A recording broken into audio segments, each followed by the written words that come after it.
কোন নেতা হুকুম দিল, কোন নেতা হুকুম দিল না সেটা আমি শুনতে চাই না। আমি তো বলেই দিচ্ছি যে যেখানে কাজ করবেন সেখানে নিজের নেতৃত্ব দিয়ে নিজের নেতৃত্ব প্রমাণ করে আপনারা কাজ করবেন। কে কি করেছে না করেছে সব ভুলে যে এখন সবাইকে এক হতে হবে।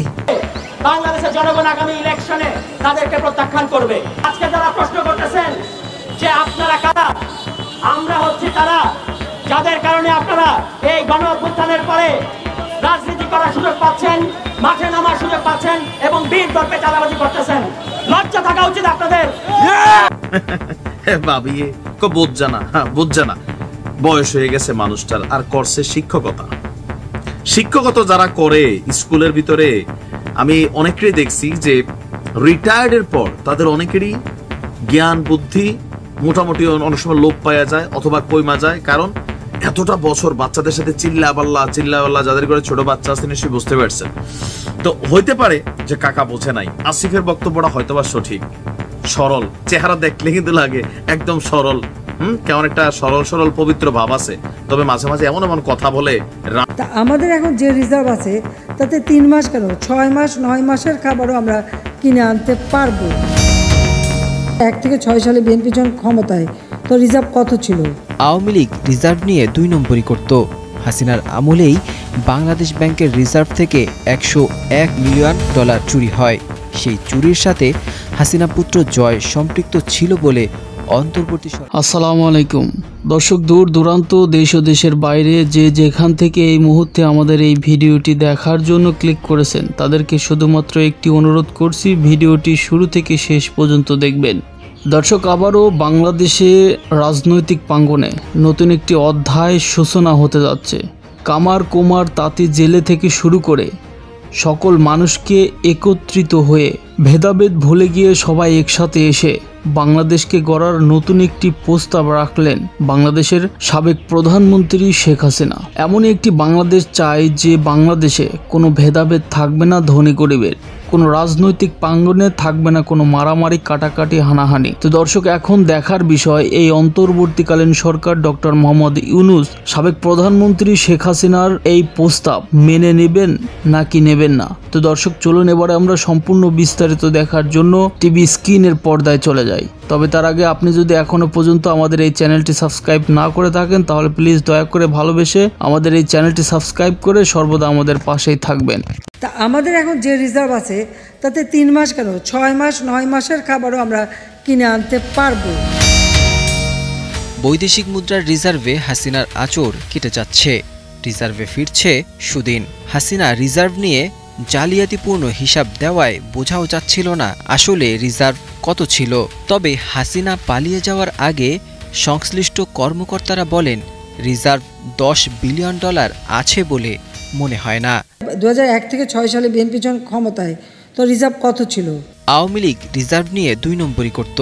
হাসিনার আমলেই বাংলাদেশ ব্যাংকের রিজার্ভ থেকে $101 মিলিয়ন চুরি হয়। সেই চুরির সাথে হাসিনা পুত্র জয় সম্পৃক্ত ছিল বলে অন্তর্বর্তী সরকারের আমলে বিভিন্ন তদন্তে উঠে এসেছে। বাংলাদেশ ব্যাংকের তৎকালীন governor doctor Atiur Rahman reserve চুরির বিষয়টি জয়কে জানালে জয় রহস্যজনকভাবে তা গোপন করেন। এছাড়া একজন ভারতীয়কে দায়িত্ব দেন বিষয়টি দেখার জন্য। এসব অপকর্মের প্রভাবে রিজার্ভ কমে যায়। এর প্রভাব পড়ে সুদূর প্রসারী। ব্যবসায়ীরা এলসি খুলতে পারছিল না, বাজারে ডলারের দাম হু হু করে বাড়তে থাকে। তারপর ডলার সংকটে দিশেহারা হয়ে পড়ে সাধারণ মানুষ। রিজার্ভ বৃদ্ধির পেছনে প্রধান ভূমিকা রেখেছে রেকর্ড পরিমাণ রেমিটেন্স প্রবাহ। এপ্রিলের প্রথম 12 দিনেই দেশে $105.24 মিলিয়ন রেমিটেন্স এসেছে। এর আগে মার্চ মাসে প্রবাসী আয় $3.29 বিলিয়ন ছুঁয়ে নতুন রেকর্ড সৃষ্টি করেছে, যা বাংলাদেশের ইতিহাসে সর্বোচ্চ। 2024-25 অর্থবছরের শুরু থেকে টানা 7 মাস ধরে রেমিটেন্স $2 বিলিয়ন উপরে রয়েছে। অর্থনীতিবিদরা মনে করছেন অন্তর্বর্তী সরকারের ব্যাংক ভিত্তিক প্রণোদনা এবং বৈধ চ্যানেলে রেমিটেন্স পাঠানোর উদ্যোগ এই সাফল্যের পেছনে বড় কাজ করছে। 5ই আগস্ট হাসিনা ভারতে পালিয়ে যাওয়ার পর দায়িত্ব নেয় অন্তর্বর্তী সরকার। ধীরে ধীরে পরিস্থিতি ঠিক হতে শুরু করে। হাসিনার আঁচড় না থাকায় ইতিমধ্যে ফুলে ফেপে উঠছে রিজার্ভ। কেন্দ্রীয় ব্যাংকের সর্বশেষ তথ্য অনুযায়ী 2025 সালের 17 এপ্রিল পর্যন্ত বাংলাদেশ ব্যাংকের বৈদেশিক মুদ্রার রিজার্ভ দাঁড়িয়েছে 26.73 বিলিয়ন মার্কিন ডলার। তবে IMF এর BMP6 পদ্ধতিতে হিসাব করলে এই রিজার্ভ 21.39 বিলিয়ন ডলার এবং প্রকৃত ব্যয়যোগ্য নেট রিজার্ভ প্রায় 16 বিলিয়ন ডলার। কাতারের কাছে আপনি জানেন পতিত স্বৈরাচার প্রচুর টাকা রেখে গেছিলেন, কয়েকশো মিলিয়ন ডলার কাতারের দেনা তারা দেননি, এবং এতে যেটা হচ্ছে যে কাতারের সাথে এক ধরনের দূরত্ব তৈরি হওয়ার সম্ভাবনা দেখা গিয়েছিল। আমাদের গভর্নমেন্ট এসে পুরো টাকাটা দেওয়ার আমরা মুভ নিয়েছি। এখন বোধহয় 37 মিলিয়ন ডলার আছে, কালকে বা এই সপ্তাহের মধ্যে পুরো টাকাটা। অন্তর্বর্তী সরকারের দায়িত্ব নেওয়ার সময় দেশের বৈদেশিক ঋণ ছিল প্রায় 3.2 বিলিয়ন ডলার। তবে ডক্টর মোহাম্মদ ইউনূসের নেতৃত্বে যুগোপযোগী নীতি ও কঠোর পরিশোধ নীতি পরিকল্পনার মাধ্যমে এই ঋণ কমিয়ে 829 মিলিয়ন ডলারে নামিয়ে আনা হয়েছে। অর্থাৎ মাত্র 8 মাসে 29,000 কোটি টাকার ঋণ পরিশোধ করা হয়েছে। রেমিটেন্স বৃদ্ধি, ঋণ পরিশোধের গতি এবং জ্বালানি খাতের সংস্কারের মাধ্যমে বাংলাদেশের অর্থনীতি ধীরে ধীরে স্থিতিশীলতার দিকে এগোচ্ছে। অর্থনৈতিক বিশ্লেষকরা মনে করছেন অন্তর্বর্তী সরকারের নেওয়া নীতিগত সিদ্ধান্তগুলোই এই ইতিবাচক পরিবর্তনের মূল চালিকা শক্তি। এই সংস্কারের ধারা অব্যাহত থাকলে বাংলাদেশের অর্থনীতির ভিত্তি আরও পোক্ত হবে বলে আশা করা যাচ্ছে।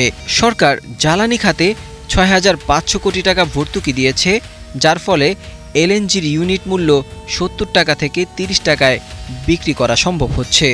এতে সরকারকে অতিরিক্ত ব্যয় বহন করতে হলেও দীর্ঘমেয়াদী স্থিতিশীলতা নিশ্চিত করতে সক্ষম হয়েছে। গ্যাস খাতেও এই ঋণের বোঝা কমেছে উল্লেখযোগ্য হারে। 2024 সালের 5 আগস্ট পর্যন্ত গ্যাস খাতের বকেয়া বিল ছিল 75 কোটি টাকা, যা এখন কমে 24 কোটি টাকায় নেমে এসেছে। ভাবিয়ে বোঝা না, বয়স হয়ে গেছে মানুষটার, আর করছে শিক্ষকতা যারা করে স্কুলের ভিতরে, আমি অনেকেরই দেখছি যে রিটায়ার্ডের পর তাদের অনেকেরই জ্ঞান বুদ্ধি মোটামুটি অনেক সময় লোপ পাওয়া যায় অথবা কইমা যায়, কারণ এতটা বছর বাচ্চাদের সাথে চিল্লাপাল্লা যাদের করে ছোট বাচ্চা আছে নিশ্চয়ই বুঝতে পারছেন। তো হইতে পারে যে কাকা বোঝে নাই। আসিফের বক্তব্যটা হয়তোবা সঠিক, সরল, চেহারা দেখলে কিন্তু লাগে একদম সরল, কেমন একটা সরল পবিত্র ভাব আছে, তবে মাঝে মাঝে এমন কথা বলে রাজনৈতিক ভাবে ভেজালে পড়ে। কাকারে সরল পাইয়া উপদেষ্টা আসিফের আব্বারে সরল পাইয়া ঘটনা ঘটাই দিছে, একতে দাঁড়াইয়া পড়ছে আসিফের বাপার উপরে আর আসিফের উপরে। এই খবর আবার দিছে কে? জুলকারনাইন শায়ের, যে আল জাজিরার সাংবাদিক। আচ্ছা, ঘটনার প্রেক্ষাপট কি? স্থানীয় সরকার, পল্লী উন্নয়ন এবং সমবায় মন্ত্রণালয়ের উপদেষ্টা আসিফ মাহমুদ সজীব ভুইয়ার বাবা ঠিকাদারির লাইসেন্স নিয়েছেন দাবি করে সামাজিক যোগাযোগ মাধ্যমে একটা স্ট্যাটাস দিয়েছেন কাতার ভিত্তিক সংবাদ মাধ্যম আল জাজিরার অনুসন্ধানী সাংবাদিক জুলকারনাইন শায়ের। তিনি তার ভেরিফাইড আইডিতে ওই লাইসেন্সটার একটা ছবি দিয়েছেন, যেটা আমরাও পাশে দিয়েছি, একটা পোস্ট করা তিনি এটা দাবি করেছেন। সেখানে তিনি লিখেছেন, স্থানীয় সরকার, পল্লী উন্নয়ন এবং সমবায় মন্ত্রণালয়ের উপদেষ্টা আসিফ মাহমুদ সজীব ভুইয়ার বাবা জনাব বিল্লাল হোসেনের স্থানীয় সরকার প্রকৌশল অধিদপ্তরের একটি ঠিকাদারি তালিকাভুক্তির কপি হাতে এসেছে। লাইসেন্সটি যাচাই করে দেখা যায় এই বছরের 16 মার্চ নির্বাহী প্রকৌশলী স্থানীয় সরকার প্রকৌশল অধিদপ্তর কুমিল্লা লাইসেন্সটি ইস্যু করেন। তো এই বিষয়ে তিনি আবার উপদেষ্টা মাহমুদের সাথে আসিফের সাথে যোগাযোগ করেন। তো তিনি প্রথমে এ বিষয়ে কিছু জানেন না বলে জানান এবং কিছুক্ষণ অপেক্ষা করতে বলেন। পরে তিনি যাচাই করে জানান লাইসেন্সের বিষয়টি সঠিক, কিন্তু এই বিষয়ে আসিফ আসলে জানে না। জানবো কেমনে ভাই? আমরা যারা আছি নর্মাল বাড়িতে, বাপ মার লগে সপ্তাহে 2 দিন কথার টাইম নাই, আর ছেলেটার হাতে এতগুলা মন্ত্রণালয়, মাস্টার প্ল্যান থাকে মাথার মধ্যে, ফেসবুকে চলে সমালোচনা, এগুলার মধ্যে বাড়িতে হয়তো কাকার সাথে এত কথা বলার সুযোগ পায় নাই। এই ফাঁকটা দিয়া ঘটনাটা ঘটে গেছে। এখন ঘটনা কি করছে? আসিফের বক্তব্য, স্থানীয় জনৈক ঠিকাদার কি করছে? তার শিক্ষক পিতাকে ঠিকাদারি লাইসেন্সটি করতে প্ররোচিত করেছেন। দেখেন শিক্ষক, হায়রে কি দশা মুরব্বী পাইয়া, জনৈক ঠিকাদার, ভালো হয়ে যাও, মাংস কমাই ফেলবে জনগণ। উপদেষ্টা আসিফের বাবারই জায়গা প্ররোচিত করছে সাহস।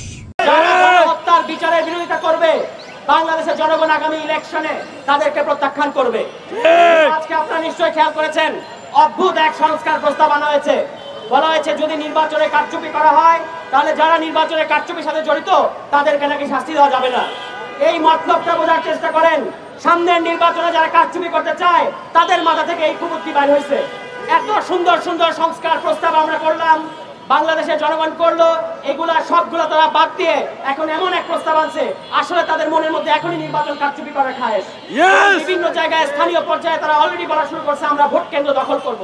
পরিষ্কার ভাষায় বলতে চাই, তিনটা নির্বাচন আওয়ামী লীগ সরকার বাংলাদেশের জনগণকে বঞ্চিত করেছে। সামনের নির্বাচনে বাংলাদেশের জনগণ ভোট কেন্দ্র পাহারা দেবে এবং জনগণের পক্ষের শক্তি এনসিপি জাতীয় নাগরিক পার্টি জনগণের রায়ে আগামীতে সরকার গঠন করবে। এখনই কারচুপি করার ধান্দা করতেছেন। আওয়ামী লীগকে সরাতে 15 বছর লাগছে, আপনাদেরকে 15 মাসও লাগবে না, এই কথা বলে দিচ্ছি। আজকে যারা প্রশ্ন করতেছেন যে আপনারা কারা, আমরা হচ্ছি তারা যাদের কারণে আপনারা এই গণ অভ্যুত্থানের পরে রাজনীতি করার সুযোগ পাচ্ছেন, মাঠে নামার সুযোগ পাচ্ছেন এবং বীর দর্পে চাঁদাবাজি করতেছেন। লজ্জা থাকা উচিত আপনাদের। বছর আপনাদের কোনো খোঁজ ছিল না। কোর্টের চত্বরে আপনারা কান্নাকাটি করতেন, পরিবার ধ্বংস হয়ে যাচ্ছে এই অভিযোগ করতেন। বাংলাদেশের জনগণ আপনাদের প্রতি সিম্প্যাথি দেখাইছে। এখন আপনারা বলতেছেন এই জুলাই গণ অভ্যুত্থানে যারা নেতৃত্ব দিয়েছে সেই ছাত্র তরুণদেরকে বলতেছেন যে আপনারা কারা, এটার উত্তর একবার 5 অগাস্টে আমরা দিয়েছি, দরকার পড়লে আবারও দেব। দর্শক, আপনাদেরকে অসংখ্য ধন্যবাদ এতক্ষণ পর্যন্ত এই গুরুত্বপূর্ণ সংবাদটি শোনার জন্য। দর্শক, আপনারা দেখছিলেন এই মুহূর্তে আমাদের হাতে থাকা আজকের দিনের সবচাইতে আলোচিত সমালোচিত সর্বশেষ গুরুত্বপূর্ণ আপডেট সংবাদগুলো। দর্শক, আপনারা জানেন যে আমরা প্রতিনিয়ত বাংলাদেশ সময়ের সাথে আপডেট থেকে বাংলাদেশের আনাচে কানাচে রাজনৈতিক প্রাঙ্গণে কখন কোথায় কিভাবে বাংলাদেশের ভাইরাল আপডেট সংবাদগুলো খুঁজে বের করে তারপরে এক ভিডিওর মধ্যে আপনাদের সুবিধার জন্য তুলে ধরে থাকি, যাতে করে দিন শেষে আপনাদের কোনো খোঁজাখুঁজির ঝামেলা না করতে হয়। সেই সাথে প্রতিদিন আমাদের এই চ্যানেল থেকে বাংলাদেশের প্রতিনিয়ত ভাইরাল ও আপডেট সংবাদগুলি একসাথে এক ভিডিওর মধ্যে জানতে পারেন। তাই পরিশেষে ভিডিও সম্পর্কে আপনার কোনো মতামত থাকলে অবশ্যই কমেন্ট করে জানাতে পারেন। যদি মতামত না থাকে তাহলে আমাদের এই চ্যানেলটি সাবস্ক্রাইব করে পরবর্তী আরো আলোচিত সংবাদ দেখার আমন্ত্রণ জানিয়ে আজকের মতো এখানেই বিদায় নিচ্ছি। সবাই ভালো থাকবেন, সুস্থ থাকবেন। আল্লাহ হাফেজ।